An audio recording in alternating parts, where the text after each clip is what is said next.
आज हम पढ़ेंगे essential newborn care. Essential newborn care में जो अपगार स्कोर होता है एंड देन अपगार स्कोर होता क्या है और अपगार स्कोर में कितने पैरामीटर होते हैं। तो अपगार स्कोर क्या है? एक न्यूबॉर्न असेसमेंट है विद इन 2 मिनट्स। बेबी के बर्थ के बाद 2 मिनट के अंदर जो स्कोरिंग की जाती है या उसके पैरामीटर चेक करके उसको स्कोर दिया जाता है, उसी को हम क्या कहेंगे? Apgar score. अब अपगार स्कोर है उसमें कितने पैरामीटर होते हैं? 5 होते हैं।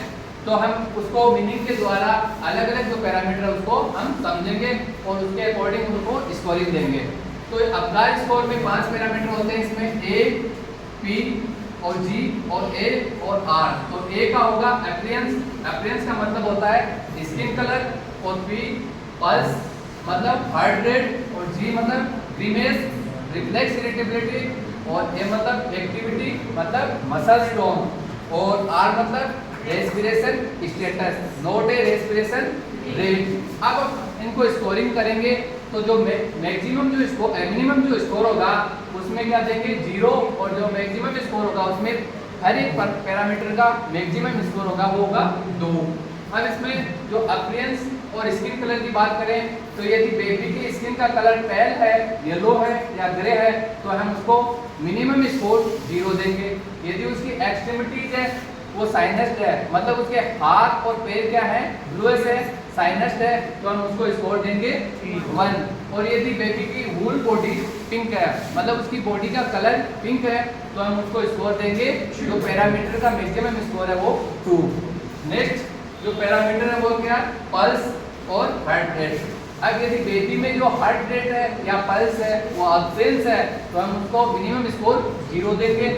और यदि बेबी की हार्ट रेट है वो 100 बिलो है तो हम उसको स्कोर देंगे 1।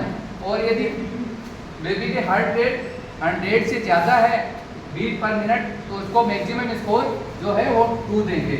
नेक्स्ट आता है ग्रीमेस।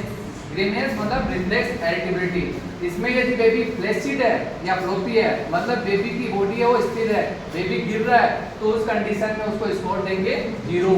और यदि बेबी मिनिमल रिस्पॉन्स कर रहा है तो उसको स्कोर देंगे 1। और यदि बेबी कंप्लीट ड्रॉप रिस्पॉन्स कर रहा है तो उसको मैक्सिमम स्कोर देंगे 2। एक्टिविटी की बात करते हैं, मसल टोन। इसमें क्या है? यदि बेबी की एक्टिविटी है मतलब नो मूवमेंट, इसी तरह की कोई एक्टिविटी नहीं कर रहा है तो हम उसको स्कोर देंगे 0।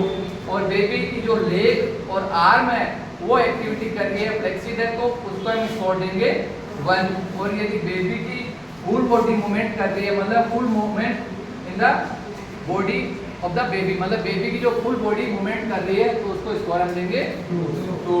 नेक्स्ट है रेस्पिरेशन स्टेटस। या इसमें रेस्पिरेशन स्टेटस में क्या है कि बेबी की जो ब्रीथिंग है वो लेवल चेक करेंगे। इसमें यदि बेबी की जो ब्रीथिंग है वो नहीं आ रही है, अब्सेंस है या फिर नो ब्रीथिंग है तो उस कंडीशन में हम स्कोर देंगे 0। और यदि बेबी ब्रीथिंग कर रहा है बट स्लो कर रहा है, इरेगुलर कर रहा है या लेबर्ड ब्रीथिंग है, मीन्स बेबी को ब्रीथिंग करते वक्त प्रॉब्लम आ रही है या डिफिकल्ट ब्रीथिंग कर रहा है तो उस कंडीशन में हम स्कोर देंगे 1। और यदि बेबी वेल क्राई कर रहा है, अच्छी ब्रीथिंग कर रहा है, वेल क्राई कर रहा है, तो उस सिचुएशन में हम बेबी को जो मैक्सिमम पैरामीटर स्कोर है वो देंगे 2।